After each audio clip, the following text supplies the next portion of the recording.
The grand chamber of the Galactic Council gleamed with light from 1,000 stars. Ambassador Marcus Webb stood in the visitors section, trying not to feel small. Around the circular hall, representatives from 7 alien races sat in their designated areas. Each species had controlled space travel for thousands of years. Humanity had barely managed it for 50. The Velcrin ambassador, a tall creature with blue scales and 4 arms, was speaking. His voice echoed through the chamber. We celebrate 10,000 cycles of peace and progress. Our civilization has brought order to the stars. Marcus shifted uncomfortably in his environment suit. The other ambassadors had barely acknowledged humanity's presence. To them, humans were children playing with toys they didn't understand. The Velcrin had offered Earth a spot as observers only. No voting rights, no voice in galactic matters. The younger races must learn patience, continued the Velcrin. He glanced briefly at Marcus. They will understand our ways in time. Marcus bit back a response. Humanity had fought hard to even get this far. The council treated them like primitives who had stumbled upon fire. The session ended and Marcus returned to the human quarters. His assistant, Lieutenant Sarah Chen, was waiting with urgent news. Sir, we've received a message from the archaeological team on Kepler 442b. They found something. Marcus pulled up the transmission. Dr. James Rodriguez appeared on the screen, his face pale with excitement. Ambassador Webb, you need to see this. We were surveying ruins on the northern continent. Standard procedure. But we found a structure buried 3 kilometers underground. The dating methods don't work on it. It's older than anything we've ever seen. Older than anything the council has on record. The video switched to show a massive doorway carved from black metal. Strange symbols covered its surface. That's not all, Rodriguez continued. Our linguist, Professor Yamada, she recognized the symbols. They're similar to ancient Earth languages. Proto-Sumerian, ancient Sanskrit, Old Chinese characters, all mixed together but definitely human in origin. Marcus leaned closer to the screen. That's impossible. Humans only left Earth 200 years ago. That's what we thought too. But sir, this facility is at least 3 million years old. Maybe older. The transmission showed the team entering the facility. Lights activated as they walked, responding to their presence. The walls were covered in more symbols and images. Marcus saw pictures of humanoid figures standing among the stars. They wore strange armor and carried weapons that looked both ancient and impossibly advanced. The team reached a large chamber. In the center stood a cylinder made of transparent material. Inside, something glowed with a soft blue light. We think it's a stasis chamber, Rodriguez explained, but it's empty. Whatever was inside is gone. However, there's a console next to it. When Professor Yamada touched it, it activated. The screen showed a hologram forming above the console. It was a human woman or something very close to human. She wore flowing robes marked with the same symbols from the walls. Then she spoke. The language was strange, but Marcus could understand parts of it, ancient words mixed with modern ones. His translation software struggled to keep up. To the children of the first diaspora, the hologram said, if you are hearing this message, then you have found your way home. We are your ancestors, the first empire of humanity. We ruled the galaxy for 1 million years, bringing light to the darkness. Marcus felt his heart race. This couldn't be real, but the evidence was right there. We made a choice, the hologram continued. A terrible but necessary choice. The Watchers came from beyond the void. They consumed worlds and stars. We fought them for 10,000 years, but they could not be destroyed. So we created the Great Filter. We encoded our knowledge into our blood, into our very genes. Then we chose to forget. We scattered ourselves across the cosmos and let time erase our empire. The hologram's face became grave. We did this so the galaxy would appear empty, so the Watchers would find nothing of value and move on. We hoped that one day our children would rise again, that you would find these messages and remember who you are. Sarah gasped beside Marcus. This is insane. We're supposed to believe humanity ruled the galaxy millions of years ago? The hologram wasn't finished. But know this, children of Earth, the Watchers are patient. They may return. If they do, you must be ready. The weapons are hidden. The vaults will open only for you. The throne of stars awaits its rightful heirs. The message ended. The hologram faded away. Marcus sat in silence. He thought about the council, about how they treated humanity like ignorant newcomers. If this message was true, if any of it was true, then everything would change. Contact the council, Marcus finally said. Tell them we need an emergency session. They need to see this. Sir, they won't believe us, Sarah protested. They'll say it's a trick. Maybe, but we have to try. 2 days later, Marcus stood before the full Galactic Council. He presented the evidence, the video, the carbon dating that showed impossible age, the linguistic analysis proving the symbols were human in origin. The council chamber erupted in chaos. Lies, shouted the Velcrin ambassador. Humans are fabricating evidence to claim superiority. The Xinthian representative, a floating creature of pure energy, spoke more calmly. Even if this facility exists, it proves nothing. Many species have similar evolutionary paths. Convergent development is common. Marcus tried to argue, but the council voted quickly. They dismissed the evidence as inconclusive. Some even suggested humans had built the facility themselves as an elaborate hoax. As Marcus left the chamber in defeat, Sarah approached him with her datapad. Her hands were shaking. Sir, Deep Space Monitoring Station detected something at the edge of the galaxy. Energy signatures matching patterns described in the ancient facility. The council doesn't know yet because they classified our findings as fraudulent. But sir, if those readings are accurate, something is coming. Something big. Marcus looked at the data. The readings showed massive energy spikes, moving through space toward the galactic core. Toward them, the Watchers were returning, and the galaxy had no idea what was coming. Dr. Sarah Chen stood in the observation deck of the research vessel Prometheus, watching another dead world spin below. This was the 15th ancient site they had investigated in 3 months. Each one told the same impossible story.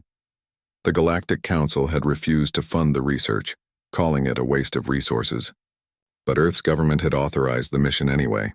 They needed to know the truth. Doctor, we're ready to deploy the survey drones, said Lieutenant Park from the bridge. This planet is designated as Outpost Sigma 7 in the ancient records. Sarah nodded. Proceed. The drones descended through the thin atmosphere. Their scanners probed deep beneath the surface. Within hours, they found what Sarah expected. More ruins, more evidence. She assembled her team in the briefing room. The holographic display showed data from all 15 sites. Look at the pattern, Sarah explained. Every site we've found dates back approximately 3 million years. But here's what's interesting. The geological records on these worlds show periodic extinction events. Major die-offs of native species. They happen like clockwork every 50,000 years. Professor Yamada, the linguist, leaned forward. You're saying civilizations keep getting reset? Exactly. It's like someone hits a reset button on the entire galaxy. Advanced civilizations collapse. Technology is lost. Everything starts over from scratch. But why? Asked Dr. Rodriguez. Who would do that? Sarah pulled up another display. It showed star maps recovered from multiple sites. The ancient humans did. At least they prepared for it. Look at these maps. They show thousands of human colonies, worlds that are now home to the current council races. The room fell silent as everyone absorbed this information. You're saying the Velcrin homeworld was a human colony? Lieutenant Park asked. That's going to go over well. Sarah smiled grimly. It gets better, or worse depending on your perspective. I've been analyzing the genetic data from council species. There are markers in their DNA. Artificial markers. Someone engineered their evolution. Professor Yamada stood up, her face pale. The ancient humans uplifted them? Created them? Not created, guided. The records suggest humans found primitive life on these worlds and helped it along. Gave it a push toward sentience. Then when the crisis came, when the Watchers arrived, humanity chose to step back. They let their empire fall. Let their children inherit the galaxy. That's insane, Rodriguez protested. Why would anyone give up that much power?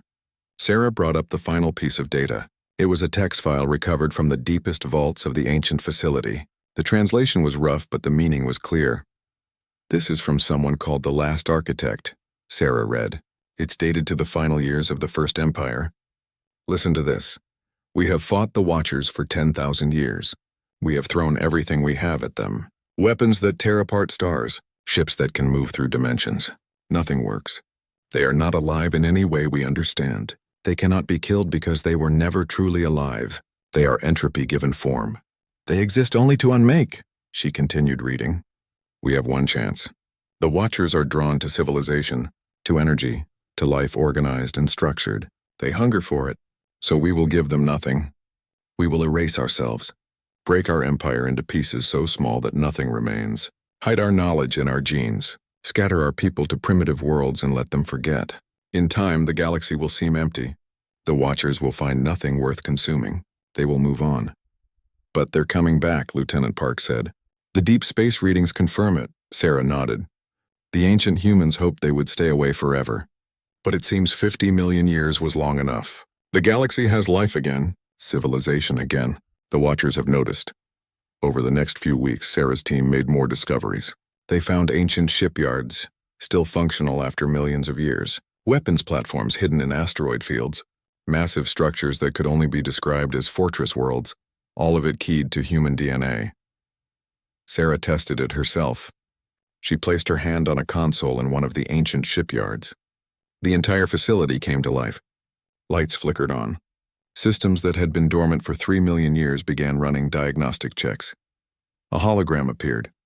This one was different from the message they had found before. It was an artificial intelligence, vast and complex. "Greetings, Inheritor," the AI said. Its voice was calm and measured.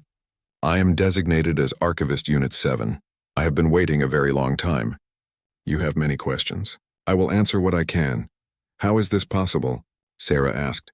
"How can any of this still work after so long?" "The architects built for eternity," the archivist replied. "We knew it might take millions of years for our children to return.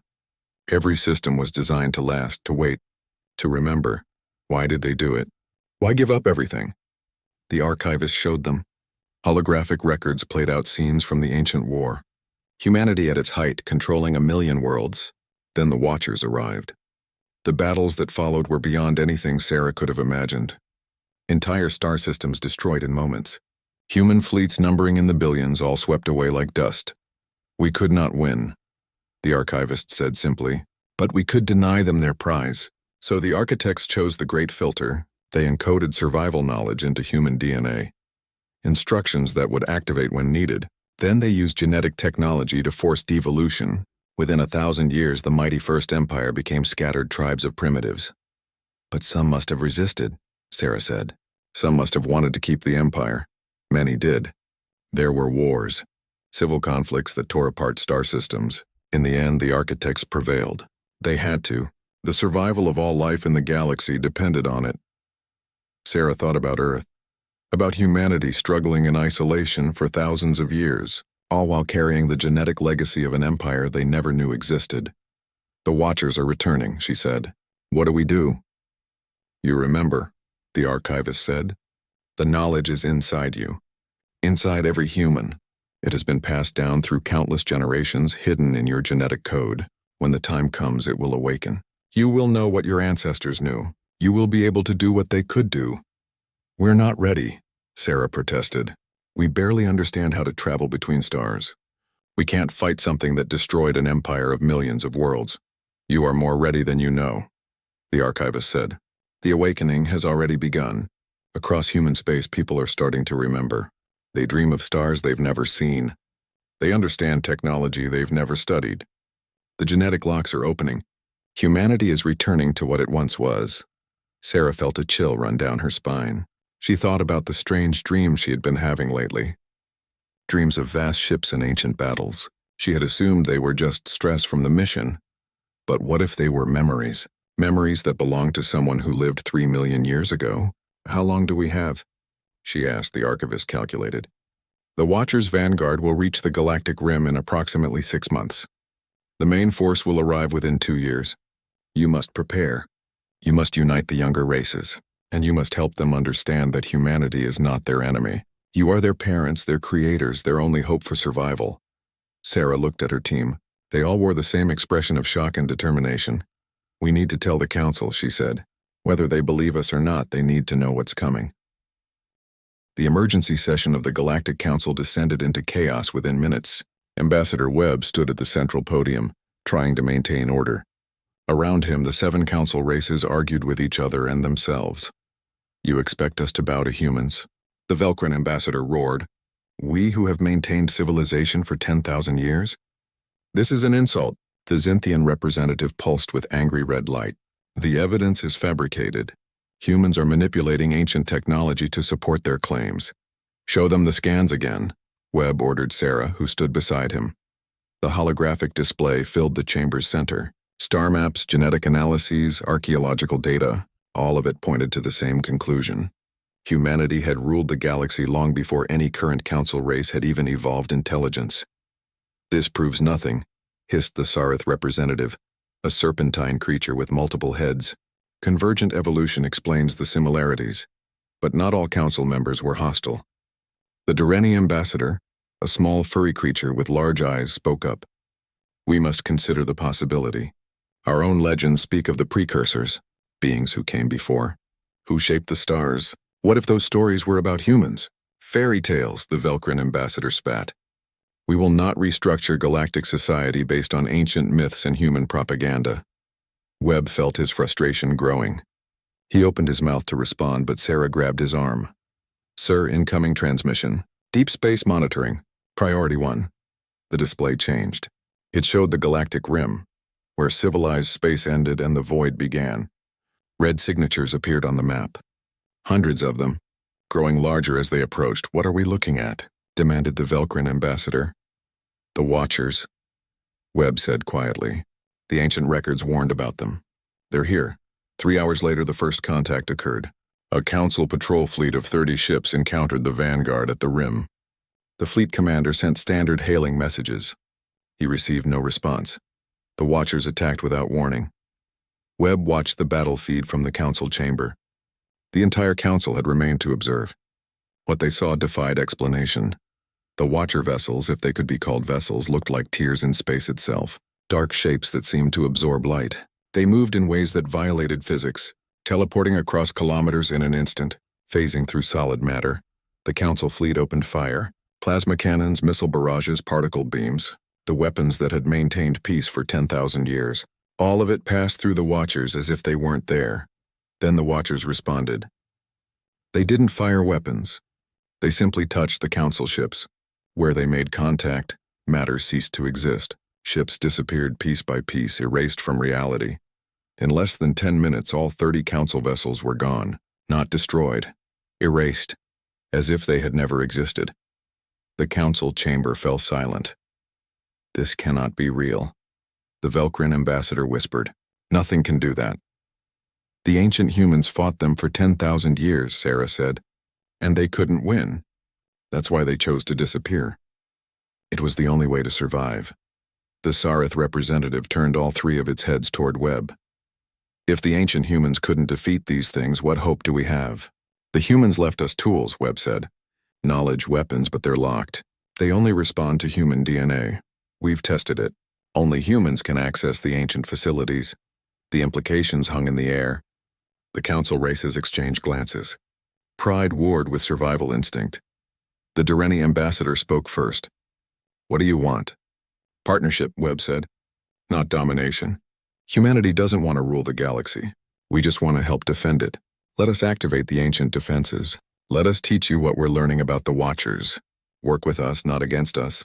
And if we refuse?" the Velcrin ambassador asked. Webb gestured to the display, still showing the empty space where 30 ships had been. "Then we all die. Separately, arguing about pride and history, while the Watchers erase everything we've built." Over the next few days, the council slowly began to fracture. The Durrani and 2 other races agreed to work with humanity. The Velcrin and Sarith refused, insisting they could mount their own defense. The remaining 2 races remained undecided. Webb didn't have time to persuade them. Reports were coming in from across human space. Something was happening to people. Lieutenant James Morrison was a cargo pilot running supplies between Earth and Mars. He had never been particularly special. Average grades, average career, average life. Then one morning, he woke up from a dream about piloting a warship the size of a moon. By afternoon, he could recall detailed technical specifications for weapon systems that didn't exist. By evening, he understood tactical formations for fleet battles involving millions of ships. The knowledge just appeared in his mind, as if it had always been there, waiting. He wasn't alone. Across human colonies, people were experiencing the same thing. Engineers suddenly understanding ancient technology. Soldiers remembering combat techniques from wars they never fought. Scientists grasping concepts that should take years to learn. The genetic locks were opening. The knowledge encoded by the ancient architects was awakening. Sarah felt it happening to herself. She would be working on a problem, struggling to understand some aspect of ancient technology, and suddenly the answer would just be there, complete and perfect. She would know not just what something did, but why it was designed that way, who had designed it, when and where. The memories weren't hers. They belonged to someone named Architect Valenti, who lived 3 million years ago. But they felt real, more real than her own childhood memories sometimes. "It's disturbing," she told Webb during a private meeting. "I'm losing track of where I end and these memories begin. Am I still Sarah Chen, or am I becoming someone else?" "You're still you," Webb assured her. "These are tools, information, they don't change who you are." But Webb was experiencing it too. He had started dreaming in languages that hadn't been spoken in millions of years. He understood political maneuvering and diplomatic strategies that were impossibly complex. Knowledge from dozens of lifetimes all compressed into his mind. The real breakthrough came when Sarah's team activated the first major defense platform. It was hidden inside a nebula, camouflaged as a natural phenomenon. When Sarah interfaced with it using her newly awakened knowledge, the entire structure came online. It was a fortress. A weapon platform the size of a small moon, equipped with technology that made current weapons look like primitive clubs, and it was one of thousands scattered throughout the galaxy. "All of this was here," Sarah breathed. "The whole time we were struggling to survive, barely able to reach Mars, our ancestors had built all of this."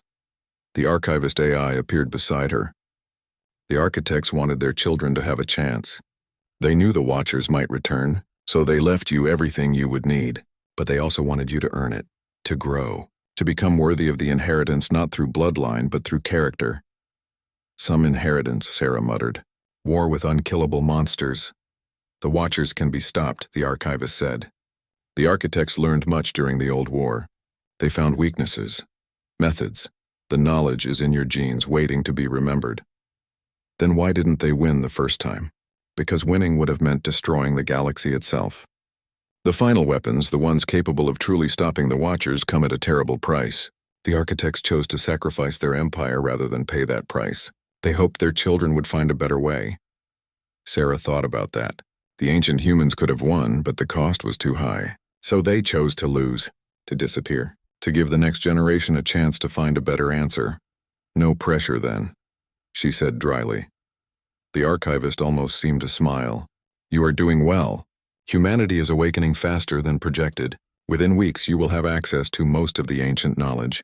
Your fleet captains will remember how to fight. Your scientists will understand the technology. Your leaders will know the strategies." "And the council races?" Sarah asked. "They're scared. Of the Watchers, yes, but also of us, of what we're becoming. Then you must show them there is nothing to fear." The First Empire ruled through strength, yes, but also through compassion. They uplifted the younger races because they saw potential, because they wanted children, not slaves. That legacy matters more than any weapon or technology. Sarah nodded slowly. She understood now what the ancient humans had been trying to do. They hadn't just left weapons and knowledge. They had left a test, a choice. Humanity could reclaim the throne through force, dominating the younger races, or they could earn it through partnership, proving they had learned from their ancestors' wisdom. The Watchers were coming. The galaxy would need humanity's ancient strength to survive. But after the war, what then? Would humans become the tyrants the Council feared, or would they be something better? The answer to that question, Sarah realized, would determine the future of every living being in the galaxy. Private Marcus Rivera had been a security guard at a research station before the awakening. His life had been routine patrols and equipment checks. Then the memories started. At first, they came in dreams, battles among the stars, commands shouted in languages he didn't speak but somehow understood, weapons he had never seen but knew how to use perfectly. Then he woke up one morning and remembered dying. Not his death. Someone else's. A soldier named Commander Thane who had fallen during the final battle against the Watchers 3 million years ago. The memory was crystal clear. Thane's ship exploding around him. His last thought had been hope that the Great Filter would work, that humanity's sacrifice would matter. Now Thane's knowledge lived in Rivera. Combat tactics, strategic planning, the weaknesses of the Watchers. all of it compressed into genetic memory and passed down through countless generations. Rivera sat in the briefing room of the newly activated battle station Fortress Prime. Around him were others like him, people who had awakened to their genetic inheritance, former civilians who now carried the skills of ancient warriors. Sarah Chen stood at the front of the room. She looked tired but determined. "The Council has agreed to a joint command structure," she announced. "Humanity will provide the strategic leadership and ancient technology. The Council races will contribute their fleets and resources. Together we might have a chance, might?" someone asked. Sarah nodded grimly. "The Watchers destroyed the First Empire, an empire that controlled 1,000,000 worlds and had technology we're only beginning to understand. We're a pale shadow of what humanity once was. We need every advantage we can get." She brought up a tactical display. "The Watchers' main fleet will arrive at the Galactic Core in 18 months. Their vanguard is already engaging Council forces at multiple points along the rim. We're losing badly. They've erased 17 Council fleets in the past month, 30,000 ships gone without slowing them down." Rivera studied the map. With Thane's memories guiding him, he could see the pattern. "They're testing us. The vanguard is gathering data on our capabilities. When the main fleet arrives, they'll know exactly how to counter everything we have." Sarah looked surprised. "That's exactly what the archivist said." "How did you know?" "I remember fighting them before," Rivera said quietly.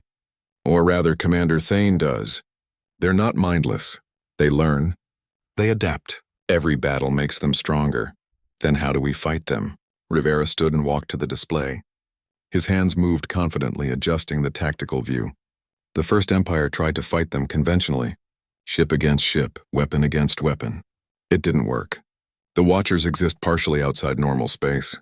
Most weapons can't touch them, but the architects found weaknesses toward the end of the war." He highlighted several points on the map. "The Watchers are drawn to energy concentrations.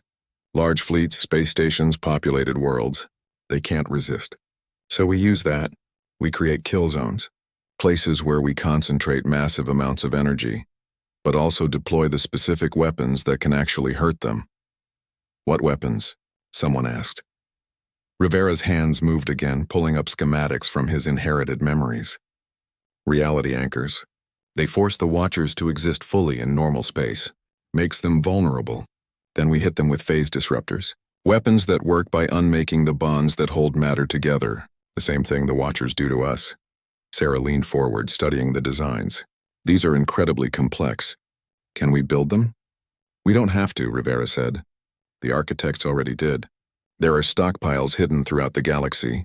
Thousands of ships already equipped. Millions of reality anchors in storage. We just have to find them and activate them." Over the next few months, the awakened humans led recovery efforts across the galaxy. Ancient weapons were brought online. Dormant shipyards began producing vessels using designs that were millions of years old, but still more advanced than anything the Council had. But tensions remained. The Velcrin Empire refused to accept human leadership. They insisted on mounting their own defense using their traditional methods. Against Sarah's advice, they assembled a massive fleet of 10,000 ships and confronted a Watcher formation at the Helios Gate. The battle was a massacre. The Velcrin used standard tactics: concentrated firepower, formation flying, numerical superiority. None of it mattered. The Watchers phased through their shields, erased their hulls, and vanished before weapons could track them. In 6 hours, the entire Velcrin fleet ceased to exist. With it went the Velcrin's pride and their resistance to human leadership. The surviving Velcrin admiral contacted Sarah directly. His scales had lost their blue shimmer, turned gray with shock and grief. "We were wrong," he said simply. "We let pride blind us. If humanity is willing, we will follow your lead. We will learn your methods. Please, help us survive." Sarah felt no satisfaction in being proven right, only sadness for the thousands who had died because of stubbornness. "We'll teach you everything we know. Welcome to the Coalition." The united forces of the galaxy began training together. Human commanders taught ancient tactics to Council captains. Awakened humans demonstrated the use of reality anchors and phase disruptors. Mixed crews learned to work together. It wasn't easy. Cultural differences created friction. Some Council races still harbored resentment, but fear of extinction proved a powerful motivator. Lieutenant Morrison found himself commanding a mixed squadron of human and Durrani ships. The little furry aliens had taken to the ancient technology quickly. They were natural pilots, fearless and creative. "Human Morrison," his Durrani second officer chirped. "I have question about the ancestor memories. When they come to you, Dukar, you still feel like yourself?" Morrison considered the question. "Mostly. It's like having a really knowledgeable advisor in your head. The memories are there, but they're not me. I choose what to do with them." "We Durrani have legends of the Sky Parents," his officer said. "Beings who came from the stars and taught our ancestors to think, to speak, to dream. I wonder now if those stories were true, if the First Empire visited our world long ago." "According to the genetic analysis, yes," Morrison said. "The architects found your species when you were still primitive. They enhanced your cognitive development, gave your evolution a push in the right direction. Then we are your children in truth, created by your ancestors." Morrison felt uncomfortable with that phrasing. Partners, allies, that's what matters now. The Durrani officer's ears perked up happily. "Yes, partners. I like this better than children. Children must obey. Partners choose to work together." As the months passed, more of the ancient knowledge revealed itself. Sarah discovered information about the Watchers' origins. They weren't aliens or monsters. They were the remnants of a civilization that had existed before the First Empire, a civilization that had made a catastrophic mistake. The archivist showed her the records. They were called the Endless. They achieved technological singularity, uploaded their consciousness into pure energy. They thought they had become gods, transcendent and immortal. "What went wrong?" Sarah asked. "They lost their humanity. Without physical form, without biological needs, they forgot what it meant to live. They became obsessed with order, with entropy. They saw physical matter as chaos that needed to be corrected. They began erasing it, consuming it, turning everything into the perfect void they believed was the natural state of the universe. So they're not evil. They're insane. They are broken," the archivist agreed. "The First Empire tried to communicate with them, to restore their sanity. It failed. The Endless, the Watchers as they became known, could not be reasoned with. They had to be stopped. But the architects couldn't stop them. No. The final weapon would have worked. A device that could erase the Watchers from existence entirely. But it would have also destabilized half the galaxy. Billions of stars would have gone supernova. Trillions of lives would have been lost. The architects chose to sacrifice their empire rather than commit genocide on that scale. Sarah felt the weight of that choice. The ancient humans could have won, but the price was unthinkable. So they chose to lose with honor rather than win through atrocity. "We need a better way," she said. "There has to be something between total victory and total surrender." "That is why the architects chose the Great Filter," the archivist said. "They hoped their children would be wiser, would find the solution they could not." The main Watcher fleet arrived at the Galactic Rim exactly 18 months after the first contact. The assembled forces of humanity and the Council races stood ready. 300,000 ships equipped with ancient weapons. Millions of reality anchors deployed across 1,000 star systems. Every awakened human contributing their inherited knowledge. Rivera stood on the bridge of his command ship, watching the sensors. The Watcher fleet appeared on the displays, not hundreds, not thousands. Millions of them, stretching across light years of space. A tide of unreality washing toward everything that lived. "All ship," he broadcast. "Remember your training. We're not the First Empire. We're something different, something hopefully better. We're not fighting to dominate. We're fighting to protect. For every species in this galaxy, for life itself." His crew, human and alien together, responded with determined readiness. "The architects left us their weapons," Rivera continued. "But more importantly, they left us their wisdom. They taught us that strength without compassion is tyranny, that survival without purpose is meaningless.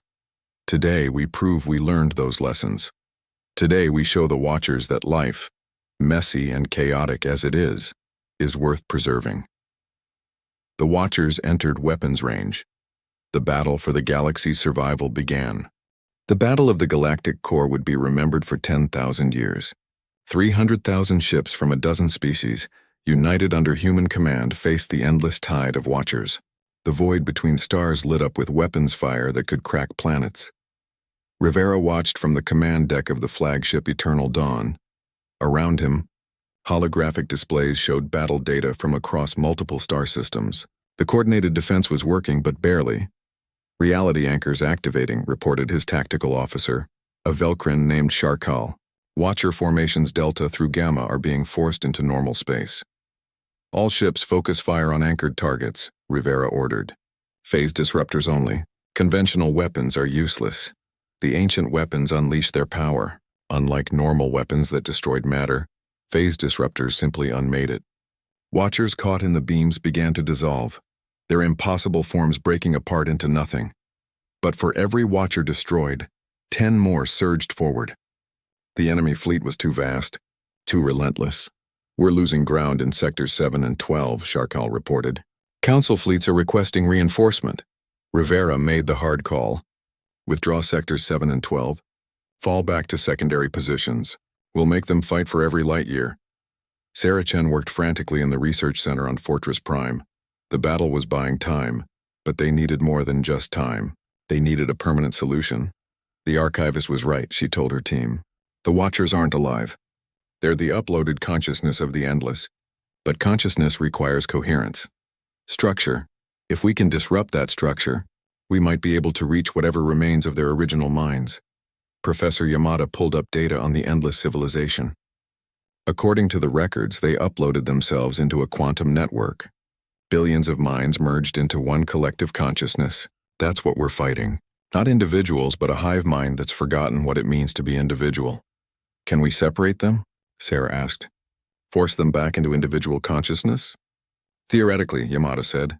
But the energy required would be enormous. And we'd need to transmit it across the entire Watcher fleet simultaneously. Sarah thought about the ancient facilities scattered throughout the galaxy, the power generation capabilities of the First Empire. What if we use the defense grid? Every fortress, every weapons platform, every ancient installation, all transmitting at once. That might work, Yamada said slowly. But there's a risk. If we're wrong about the Watcher's nature, if they're not the Endless but something else entirely, then we'll have left ourselves defenseless. We're losing anyway, Sarah pointed out. Look at the battle reports. We're fighting well, but the numbers are against us. We need a game changer. She contacted Rivera on the flagship. I have an idea. It's risky, but it might end this war without destroying half the galaxy. Rivera listened to her plan. In the background, alarms blared as his ship took fire. How long do you need? 6 hours to configure the grid. Then everything depends on whether I'm right about what the Watchers really are. Do it, Rivera said. We'll buy you the time. The next 6 hours were the bloodiest of the war. Rivera pushed his fleet to the limit, conducting a fighting retreat that kept the Watchers engaged but prevented them from reaching the fortress stations Sarah needed to complete her work. Ships fell by the hundreds.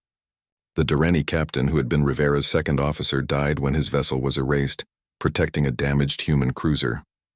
3 of the council races lost their entire contribution to the fleet. But they held. Barely, desperately, but they held. Sarah worked without rest, coordinating with awakened humans across the galaxy. Every ancient installation was being repurposed from weapons platform to broadcast station. The signal they would transmit wasn't a weapon. It was something far more powerful. It was a memory. Using the genetic records of the Endless, Sarah reconstructed what they had been before their disastrous upload. A peaceful species, curious explorers and philosophers. They had sought transcendence and found only madness. The signal would carry that memory, force it into the collective consciousness of the Watchers, remind them of what they had lost, what they had been. It's ready, Sarah finally announced, transmitting in 30 seconds. Rivera ordered all ships to withdraw beyond the transmission range. The fleet pulled back, leaving a clear field between them and the Watchers. This better work, Sharkal muttered beside Rivera, because if it doesn't, we're finished. It'll work, Rivera said with more confidence than he felt. It has to. The transmission began. Every ancient installation in the galaxy activated simultaneously, generating a quantum signal that spread at faster than light speeds. It reached the Watcher fleet in seconds. At first, nothing happened. The tide of Watchers continued advancing. Then, one by one, they began to stop. On the view screens, Rivera watched in amazement as the impossible forms of the Watchers started to change. They became less chaotic, more structured. Individual ships rather than a formless tide. Sarah's voice came through the communication system. It's working. The signal is forcing them to remember. To individualize. They're becoming separate entities again instead of one unified hive mind. The Watchers hung motionless in space. Then something extraordinary happened. They began to communicate. Not with words, but with pure mathematical expressions transmitted across all frequencies. The message was simple but profound. What are we? Sarah rushed to the communication station. Let me respond. This is our chance. She broadcast back using the same mathematical language. You are the endless. You were a people who sought to become gods. But you lost yourselves in the process. You forgot how to be people. The response came quickly. We remember pain. We remember fear. We tried to erase these things. To become perfect. But you erased everything, Sarah transmitted. Including meaning. Including purpose. You became destroyers seeking to end all existence because you could no longer bear your own. There was a long silence. The Watcher fleet remained motionless. Then another message came through. We are tired. We have existed for millions of years in torment. Unable to die. Unable to live. We do not wish to be what we have become. Sarah felt tears streaming down her face. They weren't monsters. They were victims. A civilization that had made a terrible mistake and paid the price for millions of years. We can help you, she transmitted. The First Empire tried to destroy you. But we're not the First Empire. We can offer you something they couldn't. Peace. How? Sarah pulled up the designs. Ancient technology from the deepest vaults marked as forbidden by the architects. A device that could create a pocket dimension. A place outside normal space and time. We can make you a place to rest. A dimension where you don't have to interact with physical matter. Where you can exist in the order you seek without harming anyone. You'll be isolated, yes, but safe. And at peace, the Watchers considered this. Rivera held his breath, waiting for their response. Why would you offer this? We have destroyed so many of you. Because you're suffering, Sarah said simply. And because ending suffering, even the suffering of our enemies, is the right thing to do. It's what the First Empire should have done, what we choose to do now. Another long silence. Then finally a response. We accept. Build your sanctuary. We will wait. The construction took 3 months. Every species in the galaxy contributed. Human engineers provided the ancient designs. Council technicians operated the construction equipment. Awakened humans supervised, using inherited knowledge to ensure everything was done correctly. The pocket dimension generator was built at the edge of the galaxy, far from any inhabited worlds. When it activated, it tore a small hole in reality. Beyond that hole was a space of pure mathematics, order without chaos, structure without entropy, everything the Watchers had sought when they uploaded themselves. One by one, the Watchers entered, millions of them passing through the portal into their new home. As each one crossed over, Sarah thought she detected something like gratitude in their quantum signatures. The last Watcher paused before entering. It transmitted one final message. You have given us what we sought for millions of years, peace we will not forget. Should you ever need us, should the galaxy face a threat even you cannot handle, call us. We will answer. This debt we will repay. Then it was gone. The portal sealed behind it. The Watchers were finally at rest. The galaxy celebrated. Humanity had saved them all, not through superior firepower, but through compassion, by offering mercy to an enemy that had shown none. The Galactic Council reformed as the coalition of the First Dawn. Every species was given equal voice, but all acknowledged humanity's unique position, not as rulers but as guides, the elder children who would help the younger ones grow. Ambassador Webb stood before the coalition assembly on what would be his final day as Earth's representative. He was retiring, his work complete. The First Empire ruled through strength, he said. They built weapons that could crack planets, ships that numbered in the billions. They were mighty and powerful, and it wasn't enough. They lost everything. He gestured to the mixed crowd of humans and aliens before him. We've learned from their mistakes. We don't rule, we serve. We don't dominate. We partner. The throne of stars sits empty, and it will remain empty, because the greatest strength isn't the power to rule, it's the wisdom to choose not to. The assembly hall erupted in applause from a dozen species. Sarah Chen, now appointed as the first human counselor, stood to speak next. The architects left us more than weapons and technology, she said. They left us a choice. They proved that sometimes losing gracefully is better than winning at any cost. They chose to sacrifice their empire rather than destroy the galaxy. We've honored that choice by offering mercy instead of vengeance. She looked out at the assembled representatives. We carry the genetic legacy of the First Empire.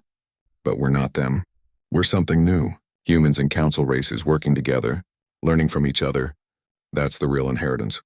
Not the power to rule alone, but the wisdom to rise together. On Earth in Geneva, a monument was unveiled. It showed a human hand reaching down, helping various alien species to their feet. The inscription read, "We ruled once by rising alone. We lead now by rising together. This is the legacy of the first dawn. This is the promise of the second." Marcus Rivera stood before the monument with his mixed crew. The war was over. His inherited memories of Commander Thane were still there, but they felt distant now. Part of history rather than present reality. Did we do the right thing? Asked Charkal, the Velcrin officer who had become Rivera's closest friend during the war. The Watchers killed millions. We could have destroyed them. Instead, we gave them peace. We gave them what they truly needed, Rivera said. And in doing so, we proved that we're worthy of the legacy. Not because we're strong, because we chose to be better than our ancestors. We found the third option they couldn't see. What option? Not victory or surrender, Rivera said, but transformation. We changed the enemy instead of destroying them. We turned a war into a rescue. That's what it means to be truly advanced. Not having the biggest weapons, but having the wisdom to know when not to use them. Across the galaxy, humanity and the council races began the long process of rebuilding. Ancient human facilities were opened to all species. Technology was shared freely. The wisdom of the architects became the common heritage of everyone. In quiet moments when the stars were bright and the galaxy was at peace, people would sometimes pause and think about the First Empire, about the choice they made 3 million years ago, about the long sleep that led to awakening. The throne of stars remained empty, not because there was no one worthy to sit there, but because humanity had learned the most important lesson their ancestors could teach. The greatest power is the power to lift others up, and the truest throne is built not from domination, but from service, sacrifice, and the simple choice to be kind even when strength would be easier. That was the legacy, that was the inheritance, and that would be the future, for all the children of the galaxy for all time to come.